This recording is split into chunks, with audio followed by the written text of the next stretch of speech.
it's Taylor. Welcome back to my channel. Make sure that you like, comment, subscribe, and check out all of my other videos. But today's video is interview number 2 of my Entrepreneurial Millennial Women series. And today my guest is a good friend of mine, Stephanie Twum of twinfit. So we're going to be talking to her today about fitness and beauty and her journey to entrepreneurial endeavors.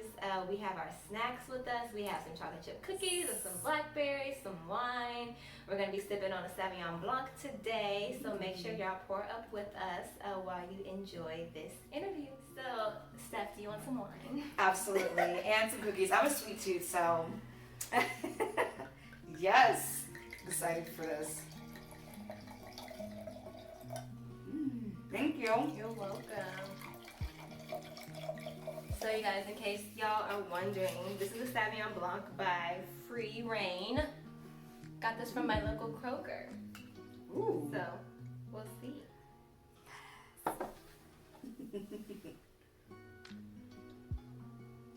Very good. That's good. Very fruity. It is. It has, what does it say? Great. Aromas of citrus fruit layered with delicate, bright notes of apple, peach, and pineapple. I like that. This is really good. Ooh. It's very fresh. It is. Okay, so I have my handy dandy questions. So, Stephanie, let's get started. Okay, so let's go back to the beginning. How did we meet? I feel like I remember like us just being like Instagram friends, Yes. and then like bonding over Mary Kay, and then bonding over pageantry. Yeah, it was a gradual thing. I think we were friends for a couple years on social media. Yeah, before we officially met. Oh my gosh, I feel that's like we were in different places back then. Girl, that was like, What? I feel like that was like 2-3 years ago. I know. Yeah, that definitely was like 3 years ago. Cause I remember a couple months later you invited me out to your dinner for your first year of business. Yes, And that's I right. met Sam. Mm-hmm. Oh yeah. Yeah, it's been a minute now. Oh wow. Yeah. 3 years. Cause I remember Sam had on like those jelly shoes. That's and I right. told her Yes. that they were so cute. Oh my god. Wow. Cause now she has her own gym now. Yeah, she does. Yeah, her full facility. Like. You go, Sam. Yeah. You go, Sam. Yes, we love you. Yeah, she's awesome. Yes. Okay. So that's how I remember. I used to remember us like being friends on social media for a little bit, and then we just had like more and more things in common, and it was just like, let's hang out. Yeah. So, yes. Okay. So next, what do you do and why do you do it? Give the people your elevator pitch. Okay, so I'm a fitness and glam entrepreneur. So I run a fitness brand called Twumfit Babes Club, and I do it because I'm very passionate about helping women feel and look healthy and fit and active and free. And I recently just added the glamour part, so I help women with confidence coaching, communication, hair, makeup, the whole thing. So really helping my girls become the total package. And I do it because I have my own story, I have my own journey where I had to take those necessary steps to get to where I am today. And so now I'm translating that into my business. Fun. Sorry, I was sick. I know you're good. This is good. I'm about to finish mine. Okay, so about this journey and these necessary steps, because I know you preach that a lot, and that's really important to you. Yes. What was that? What did that look like? Because I think what's so great about being a woman is that there's so many paths to womanhood, and everyone's journey is so different. Like there's a destination, but so many ways you can get there. That's true. So what was your path like? Ooh, my path. Well, gosh, I don't know where to begin. What has it been like? Because it's a never-ending journey. Yeah, it is a never-ending journey. So I used to hide a lot. I used to hide. I used to be super insecure and just kind of, just not take risks. I had the desires I have now actually haven't changed, but my pursuit has changed because I feel better about myself. So I had to do the inner work, therapy, counseling, like really honing into my human before I could venture out to the world. And so it's been up and down. I think self-discovery is never ending, but it gets easier when you start to forgive yourself more, give yourself some grace, start honing into your strengths, and you feeling your weaknesses not as shameful. Mm-hmm. So that's how that's how I've been operating for a long time, and it's like each year I get better and better and better. Yeah, and I think that's the whole point is you wanna progress. You don't wanna be perfect, yes, but you wanna be better. Yeah, absolutely. Like, growth. Yeah. You wanna be better. You Yeah. wanna grow. I don't think perfection is real. I don't really think it's attainable on like a level where it's gonna be consistent across the board. Like everyone's idea of perfection is different. Yes. But growth is growth. So I think that's really good. That is so true. Something that you said about doing the work and going through therapy so you can know yourself. Yes. I think that's really, really important. Yes. My whole reason for going to a women's college was because I wanted to know myself as a woman before I stepped out into the world. Yeah. So when you said that, it really struck a chord with me. And I just think that's important, like knowing yourself and knowing your triggers and your background and how your past influences your future. And it really, I think it just really is pertinent to your path and the things that you like and the direction that you go and the things that you desire. I think it's really important to make choices that will help you better understand yourself, even if those choices are hard. Yes. And I think therapy is a great thing. My first interview with Vanessa, which comes out on Wednesday, Yay! we were talking about therapy, and I was just like, it's amazing. Like if I was president, 3 things that I would make people do: go to therapy on a consistent basis. Yes. Compete in a pageant. Yeah. Oh, I love that. and everyone is required to shave their head at least one time. Oh, that's interesting. Why is that the last point? I don't know if you know this, but I've shaved my head 3 times. Oh, I didn't know that. And the first time I did it, it was because I went natural. And the second time I did it, my grandmother was diagnosed with breast cancer. She was losing her hair. So it was something that I did to honor her. She's a survivor, by the way. And the third time, I just really enjoyed being bald and like not having hair. And for me, it was liberating in the ways of I think especially as a Black woman, I was forced to find other things beautiful about myself outside of my hair. Yeah. So when you don't have hair, you gotta find something else. Like right. I think just historically, Black women, like our hair is so cultural anyway. Yes. But with Black women, it's extremely cultural, especially when you input like European standards of beauty and all that. Yes. So yeah, I would if I was president, it would be law. Wow. Everybody has to cut their hair at least one time. But like in India, like it's like a regular thing. It's a regular thing. It's a part of like their religion. Yeah. But I think it's just so liberating, and I think that it's important for women to feel just as confident, like stripped down as they do full glam. Like, I think it's very important to take time to appreciate your natural beauty as you do like your glam. Beauty. That is so true. And that's what I tell my girls as well. Like, yes, we're doing all these things, to help you look and feel better. But at the end of the day, I want you to look in the mirror and like yourself without all the stuff. Yeah, like I just think about it like let's take like if you had like the biggest like business opportunity ever, like you didn't have your hair curlers, you didn't have your makeup, you didn't have your nails, you didn't have anything. You didn't have anything. Like you have whatever the biggest opportunity is in life for you, and you have to go in there and present yourself. Wow. But you let's say something happened, like I don't know, your apartment flooded or something, and like all of your stuff is just messed up. Right. Your hair curlers don't work. You lost your wig. You ain't got no lashes. Your makeup is all wet. Right. Like, you can't do nothing. You was gonna go to the nail salon. Right. You can't. Like if you had the biggest I'm opportunity screaming. ever, but you couldn't be dolled up because some natural disaster has Right. happened that has just wiped out all of your beauty enhancements. Could you still go to that business opportunity and be just as confident and just as fierce without? Yeah, that's true. That's a true test. When you're stripped down, that's a true test. And I just think it's important to be able to do both. Like, yes, whether, I love that. Whether I'm in makeup and my hair is done, y'all see I don't got no makeup on right now. I got my scarf on. I'm at home. Right, and she's glowing, guys. Glowing. So whether I have my makeup on or not, and like my attitude and my level of confidence and security in myself is going to remain the same. Yes. And I think that is what's important. Obviously, as women, we do what we do for ourselves.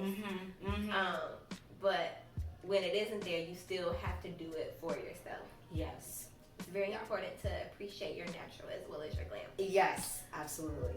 Absolutely.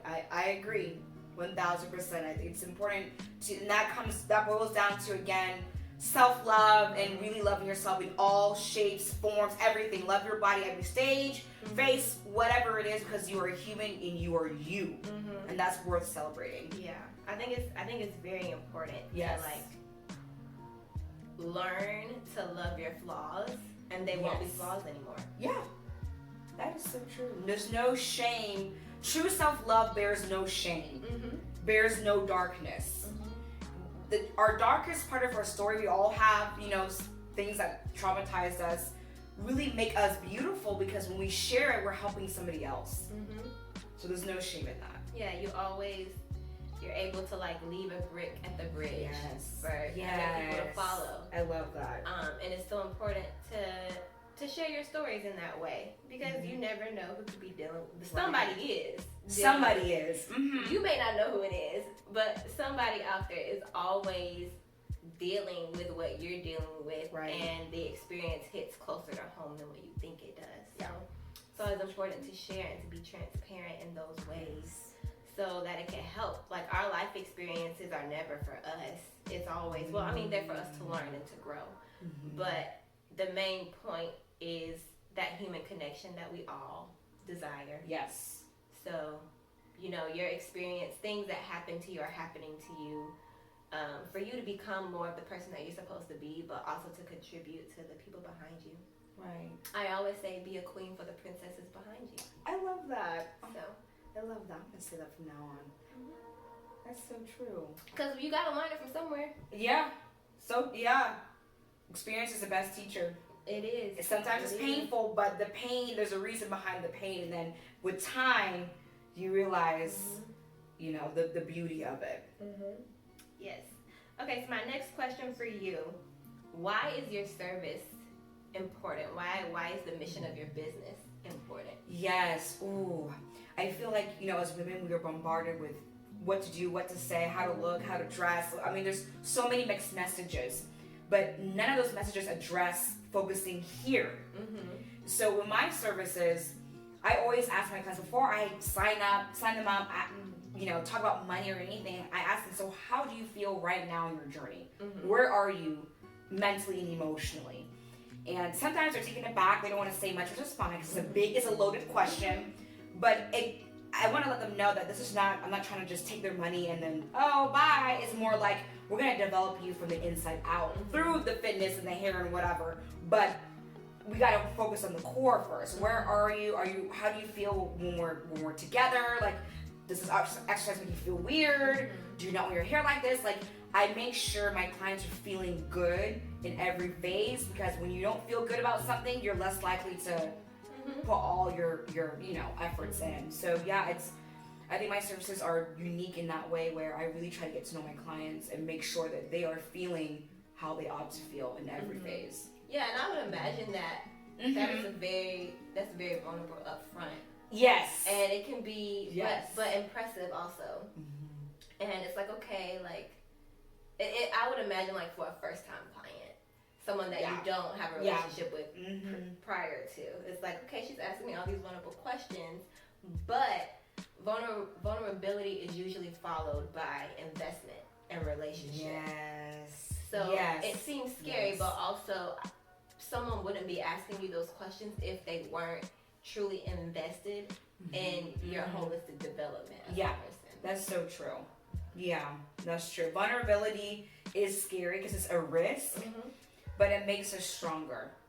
Yeah. Yeah, definitely. In every type of relationship. Every type. Romantic, platonic, business. Every type. Every type of relationship. Yes.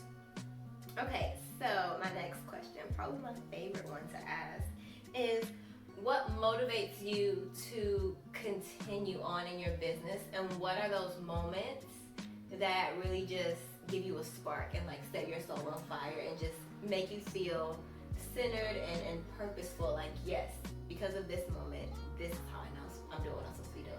Yeah, so I get a lot of motivation from my parents. Just watch my parents work super hard because they're immigrants, so I watch them work really hard and sacrifice a lot, and so that gives me motivation to go forth, with my dreams, because I'm already here and I have all the tools that I need. So that really gives me the push and the drive that I need every day. And the moment that I felt I was in the right place was when I was training a client, and she was there were ropes. I'm gonna demonstrate, like battle ropes, like this. Ooh, and girl, things. Yeah, they're crazy. And okay, honey. If I ever were to get in the gym, you'd be the first person I call. But yes. I'm not a gym person. That is okay. I remember you told me about girl stuff. I don't know. So I was like, oh, like I'm a yoga Pilates, pure bar type person. I don't deal with the equipment. I will use my own body weight. Like, yes. I will go to ballet class. I will go to pure bar. I will do my Pilates and my yoga. And that is okay. That is so funny. There's fitness for everybody in different forms. But yeah, she was hitting it, and I could tell she was tired, but she kept going, and she hit the 45-second mark. And when we first started, she could only do 20 seconds. So she went from 20 seconds to 45, and then she just broke down because she was so happy, and I started crying. And that's when I knew that I was my mission to help women grow, whether it's fitness or not. I felt at that moment, I just felt I was in the right place. Yeah. Oh, that's lovely. Yes. I know. Me too. Yeah, that was it. I just knew. I was like, wow, this is it. Yeah. Oh my gosh, that's such a beautiful moment. Yes, like, it is. Girl, I feel y'all in the gym crying. I know. We were like, okay, we're fine. Okay, so how has your business shaped you as a person and as a woman? Wow, as a person, realizing that my vision is bigger than myself, and that I have a purpose to fulfill from God. Because I didn't think I had, it was like, not that I didn't have a purpose, but I just felt like in the past, I just didn't know where I was going. So it's given me direction. But as a woman, it's given me faith and hope that, things can change in terms of having more empowered women, which I feel like we are in society. I feel like more women are speaking up, more women are setting the boundaries and the standards and what they want. And so it helped me do that for myself. That way I can duplicate the formula for my clients. That's good. That's good. Okay, so what is your ultimate twinfit dream? Ooh. I would love to travel internationally and train women like all over. Like have these massive, well, maybe not with COVID, but some international, even if it's online, honestly, international like beauty boot camp. So we're working out, but then we're gonna do hair and makeup. Like almost like preparing for a pageant. Yeah, like workshops. Yeah, workshops. That's a perfect word. Workshops. Yeah, international workshops. That's fitness and beauty. Yeah, that's great. Yeah. It's like a household thing. Yes. And they could be like in person or virtual, like pre-recorded. Like, yes. And I feel like the workshops or the summits, I've seen a lot of them called summits. Too, are really kind of picking up and progressing more than before because of COVID. It's because of COVID, right. Right. So I want to go off script a little bit. Since we're talking about COVID, how have you had to adjust your business in the pandemic? Oh my gosh. So, literally overnight, because I was working with in-person clients, I had to go online like literally the next day after we shut down. I started this virtual Fit Babe program, and I kept telling my clients, bring your friends, bring your mom, and so it grew really fast, and that helped me stay afloat throughout the entire pandemic. Honestly, I think that's what really helped me kickstart my creativity and get more into the beauty stuff. But yeah, I had to go online fast, and at first it was scary. I was like, oh my gosh, like this is, I train full time, like, oh my god, what I'm gonna do? And I realized, like, let me just do it online and see. I mean, everyone's at home. I remember seeing you advertising on Instagram, and it was so, like, from my perspective, it was so seamless.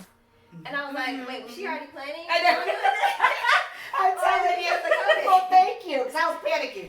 Yeah, it was quite seamless. Oh, well, thank you. Yeah, I was like, is she like? I was like, was she already planning to do this? Or I said, for your Fit Birthday program, the schedule is yeah, and I see you post the schedule and everything. I was like, this was very seamless. Woo! I wasted no time. I just knew. I was like, okay, I'm in survival mode, but I can do it like the smart way, but not the desperate way. So I felt like, I mean, Zoom, it made sense. Everyone's at home. Yeah, girl. And I mean, I'm a homebody anyway. Right. So I don't really go out. Yeah. And that is okay. You're not missing anything. I like to get every dollar worth of my rent. Okay? Yes. Yeah. Hey, I don't blame you. But yeah, it was very seamless. Oh, well, thank you. Fact. And it seemed, from my perspective, it appeared that you had like no issue transitioning and thank you. Advertising and marketing and everything. Yes. So now I want to jump into kind of like the back office of entrepreneurship, because you've been doing this for a little while. You've got 3-4 years in the game. Right. Yes. So what did it look like? I know a little bit about your story of being in corporate and quitting and transitioning. Yes. So what was that like? Oh my gosh. Well, I quit on a whim. I actually woke up one morning and was like, I'm done. My supervisor was like, what? It was tough. My first year entrepreneurship was probably the hardest. I mean, obviously, yeah, it was the hardest year. I mean, if it weren't for my parents, honestly, probably be in a ditch somewhere. But yeah, it was hard. It made me realize that I had to really seek employment for myself. It was not going to come to me like magically. I really had to sell myself. Yeah, it really put me outside of my comfort zone. I mean, I'm a social butterfly, but selling yourself as a business, as a brand, is a whole nother level of, I mean, that's a skill. You have to, it's a lot of trial and error. So yeah, it took a lot of mental strength for me, and planning and just being intentional with my day.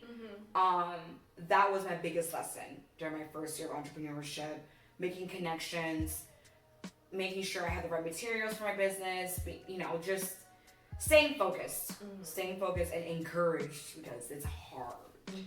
It's hard, and that's why sometimes I have trouble with social media in terms of, I see all these memes say, oh, be an entrepreneur, stop working, and it's kind of like, it's not for everybody. Yeah. It's very difficult. The pressure of the entrepreneurial culture. Yeah, yes, that is so true. Yes. And I talked about this in my interview with Vanessa, but it's so, we were talking about like just risk tolerance and timing and all of these things, because like what you said about like just waking up and quitting, like that's not something I ever would have done. Right, most people would not. I'm a very like reserved, planning. Yes. Like I plan when I take my risk. Yeah, right. Yeah. I'm that person. But at the same time, like if you feel it, you feel it. Yeah. So yeah, it's just it really boils down to the individual. Yes. And some seasons are more fit for risk taking than others. Like we were talking about just now, like with the entrepreneurial culture, everyone's saying, hey, use your stimulus to start a business, get your LLC, yada yada yada. But there may be people who want to start a business. Like I honestly think it's much easier for a single person to start a business than someone who is married with kids. Yeah. Seriously. It's just about like the people that you're responsible for, how your actions affect other people, how many people are depending on you to survive. Yes. And when all you have to do is worry about yourself, then if you get in a hole, you can say, okay, like I got myself, you know, in this hole. It's rough right now. Like, I'm responsible. Like, I'm not going to beat myself up for a decision that I made, knowing what the risks were. Yeah, but exactly. If your partner or if your kids are like, you went and used this money for this, I know. and we got, this is a necessity. Right. Like, we need this. Yeah. It's just about, you know, what your life looks like. And some people, you know, they have partners that are like, oh, okay, I'm going to ride with you through any and everything. Go ahead and do this. We're going to struggle for a little while to be all right. So I think it really just comes down to what's going on with you personally. So true. And that's why on social media it's so glamorized. And I'm actually trying to show more behind the scenes of my journey. And it's tough. I mean, it's not for everybody. It takes a whole different level of planning, risk. You're going to lose a lot of money. You can make a lot of money. You can lose it. It's just under how to emotionally handle that risk. And I feel like a lot of these memes don't really show that. It's like, oh, you can make $1 million in 2 days. Like, no. Like, you know, every entrepreneur has thought about quitting at least twice a month. Even if things are going well, because it's just the mental. Yeah. It can be tiring. It's so multifaceted. Yes. Individualized. Yes, it is. It is. But it's not easy. It does not look like a Lamborghini. And I mean, you can get there, obviously, but it's not going to be like that. It's not an overnight thing. It's not an overnight thing. But nothing in life worth having, in my opinion, comes overnight. Yeah, that's true. So, that's true. And the thing is, like, why would you want it to be perfect straight out the gate? You won't have any stories to tell. You won't have any experience. Right, inspiration. Yeah, like I think nothing can exist without its opposite. And to get to a successful place, you have to struggle, you know, a little bit. And if everything was perfect right out the gate, if you didn't have to work, if there was nothing to it, you wouldn't value it because you would. So true. The instant gratification. So true. The instant gratification culture or aspect of entrepreneurial culture. Oh my gosh. Very toxic. It is, especially on Instagram. And detrimental. It's very. It's very detrimental to reality. Yes. So, I agree 1000%. It's not an overnight we live thing. in such an instant gratification time. Right. And you know, people don't want to work for anything. People don't want to struggle or grow or have any experience. Not saying that you just have to like struggle and be dreary and things. Like you should still have a level of like contentment and happiness and motivation, but it's not always going to be consistent. Yeah. That's so true. So, but yeah, that's that. So my next thing that I wanted to touch base with you on was the part of entrepreneurial culture that's like quit your job versus work on it as a side hustle and build up to it until you can replace your full-time income. Yeah. So I want to pick your brain about that. Okay. Get your perspective about that. Yeah. How you did it. Yeah. If you were working your business while also like doing things on the side, or if you just like dove straight in full time. Yeah. So I kind of quit on a whim. I mean, I had little savings. I didn't have a business plan. I had a plan of what I wanted to do. I had a vision, but I didn't have a concrete plan.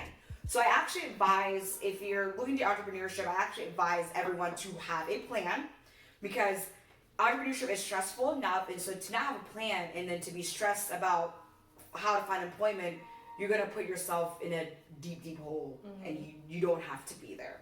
So what I did was I thought about TwumFit. I got my logo made, got my LLC, had a few clients. I actually trained some of my coworkers during lunch break, and but again, I didn't have like a concrete business plan. Like in March, I'm gonna do this and da. I just kind of quit. So I advise everyone to do as a side, build up your clientele or whatever you're doing, and then when you feel comfortable to go full time, do that. It's no race. There's no race. Don't quit on a whim. I did because, I mean, look, I was like, 23, 24. I didn't really have a lot of responsibilities. I was free. But as we get older, you don't really have that much freedom to do that because your responsibilities get higher. You have car note, rent, I didn't have any of that when I quit. That's why it's easy for me to be like, whatever, my parents got it, like, you know, but it's not responsible. And I got into some debt. I mean, it's just have a plan. Do it as a side hustle and have a plan for sure. Yeah, I think it's, to your point, I agree. Yeah. So, don't quit on a whim. yeah, I think it's just, I think it's impulsive. Yes. I've quit a job on a whim once in my life. But it was a part-time job, and I had another full-time job. So this was just kind of like the job that supplemented my fun money. But I was thinking about quitting, and the next day I did. But it didn't really affect me too much. Yeah. But yeah, I think it's good to have a plan, to have a strategy. Yes. And to have, you know, if you do want to quit, okay, everything comes with a price. Everybody got a budget. Yeah, that's true. Yeah, it comes with a price. So if you do want to quit on a whim, I would advise, like, make sure that you have the funds to sustain you. Yeah. Whether that's like your emergency fund or what have you, and just be like responsible about it and give yourself a timeline, like deadlines that you can meet, and take it seriously because it's your livelihood. Yes. But for sure. Yeah, I think that's good. I think I think it's very easy to be impulsive in the entrepreneurial space because it's all on you. Yes. And although it is very empowering, it can also be very detrimental because you get to do what you want to do when you want to do it. Yeah. So if things get backed up, it's on you.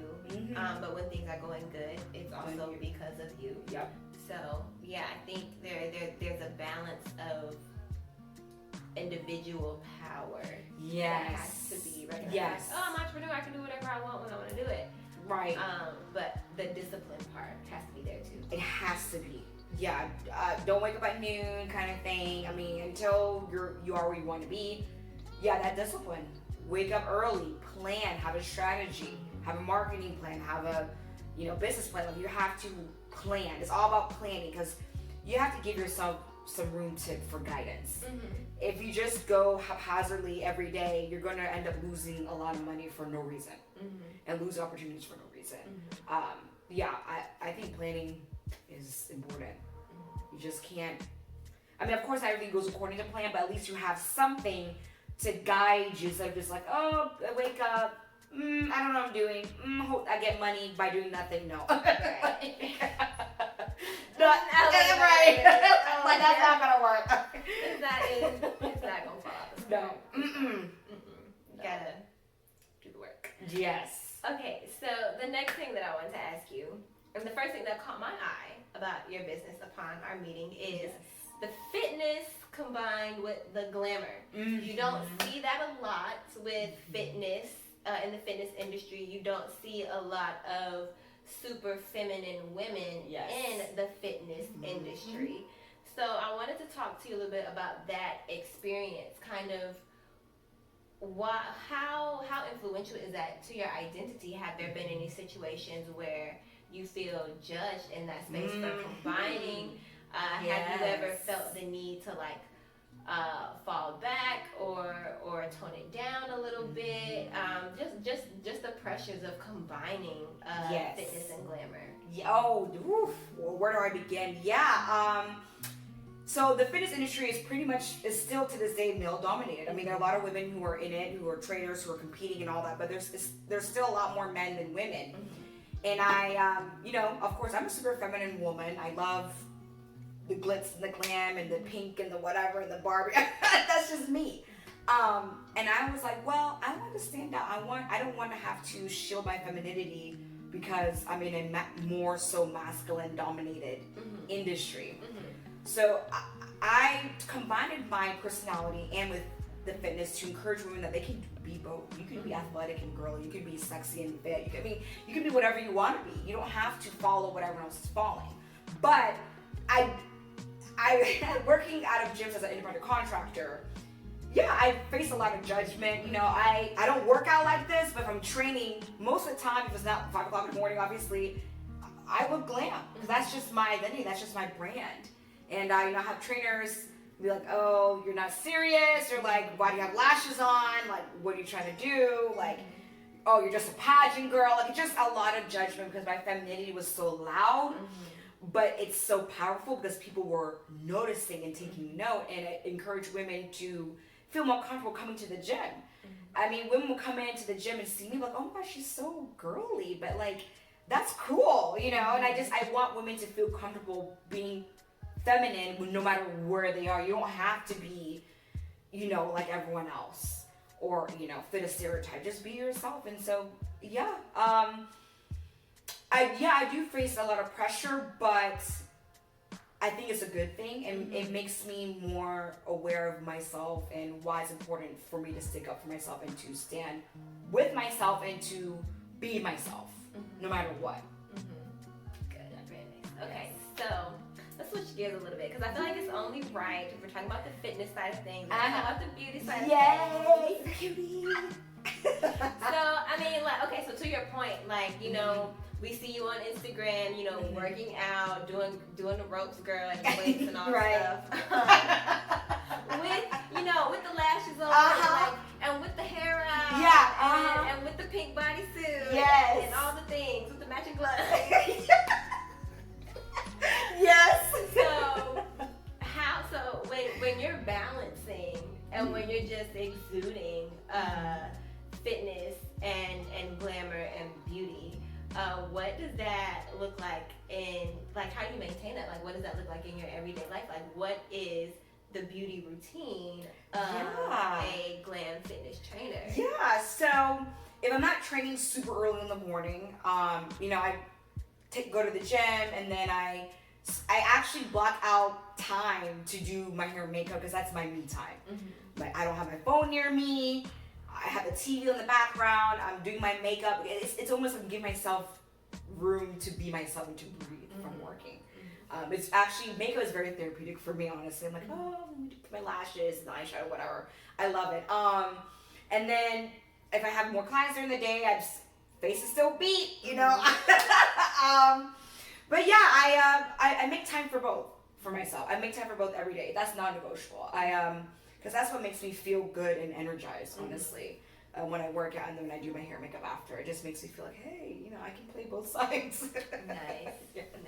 Okay, rapid fire. Top three favorite beauty products. It can be hair, makeup, body, whatever. Ooh, okay. Well, I love Too Faced foundation. God, that's what I have on right now. I love it. Oh my God, we're gonna look at my vanity after this. Yes. I have the foundation. I have the liquid foundation and the powder. Oh, I love it. It's so good. And I have the chocolate palette. Oh, it smells like chocolate. Oh, I have to see that. I have to see it. And I have a peach one too. Oh my God. See? Yeah, same. I need to go shopping tomorrow. I gotta go to Ulta and get that. Okay. Too Faced foundation. I love Too Faced. Do you not use MAC? No, I actually don't use MAC. I know. I used to use MAC for years. Everyone knows me. I'm the MAC girl. Yeah, I stopped using MAC actually. When was the last time? I think September, October. And I was like, let me try something different. Because I think with the MAC, it's so heavy. And I feel like if I'm not, I don't even like using it for pageants either. Because I just feel like the flashback sometimes is like. I don't have it in like my personal stash. Yeah. But if Katrina does my makeup, she uses it. Yeah. I feel like it depends. Like, I don't know. It's super heavy. It's full maximum coverage. I just feel like the more I start taking care of my skin, the less that I need. Right. Maximum coverage. Yeah. Yeah, girl, you be on your facials. Right. It's like, oh yeah, facials. That's number 3, facials. That's the thing. Like, I personally feel, and you'll probably be able to attest to this. You do this too. When you're taking care of your skin, you'll need less. Yes. Like if you're, if you have your skincare regimen, if you have your cleanser and your cleansing tool and your night cream and your eye cream if you use it, and your supplemental stuff like your mask and your facials and stuff, and if you're getting treated on a regular basis by a professional esthetician, then when it comes to the cake, less is more. Yes. But that's just how I feel. Yeah, I agree. That's why I stopped using MAC. The MAC is great. I mean, it's great for maximum coverage, but I don't need maximum coverage anymore. Mm-hmm.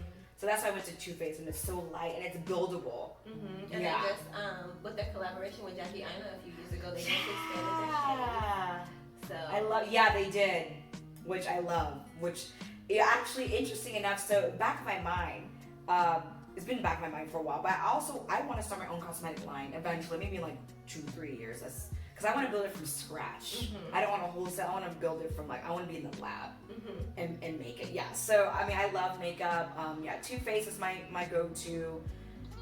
Concealer, honestly, I just get it from Target. Mm-hmm. What's that? I think I use the Too Faced concealer. Oh, you do? Oh, I didn't try that. It's really good. It's really good. Like How do you try the so Too Faced concealer? good to the point where I mean at this point my vibe is just like very, very natural. Yes. Yes. And don't get me wrong now, if I need to do it, if I need to put on a face, I'll put Yeah, on a and face. she will. Okay. But my day to day is just like easy breezy. So I've even started like on days where I do wear, pretty much the only time I put on a full face now is for like pageants or like a super special occasion. But if I'm wearing makeup on a day to day, I will use the concealer just as a spot treatment, and I will use, and on top of that, I will use the Too Faced powder. Wow, and that's it. And that's it, honey. Wow. I'll do my eyes and that's it, because the coverage is just that good.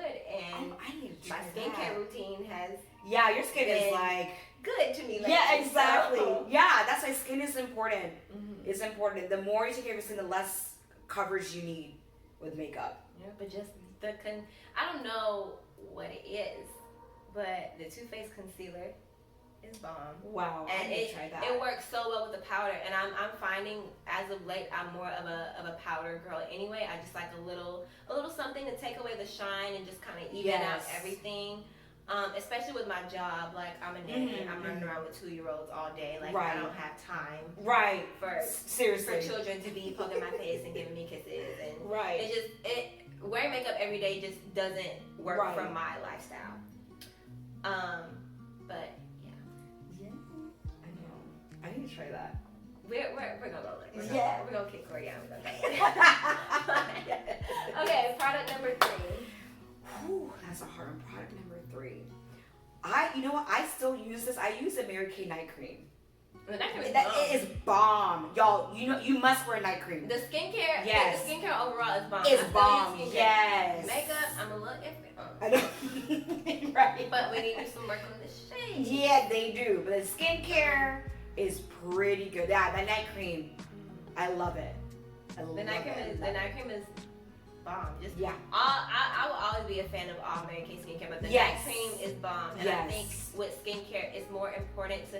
I've gotten to the point now where in the morning I'll just do a cool splash on my face because I invest so much and spend so much time on my nighttime routine. Yes. And I feel like the nighttime routine is more important than the day because when you're resting, your skin is rejuvenating itself. So that is the time where your skin is sucking up all the products, is resting, you're experiencing the cell turnover rates in your skin and in your face and everything.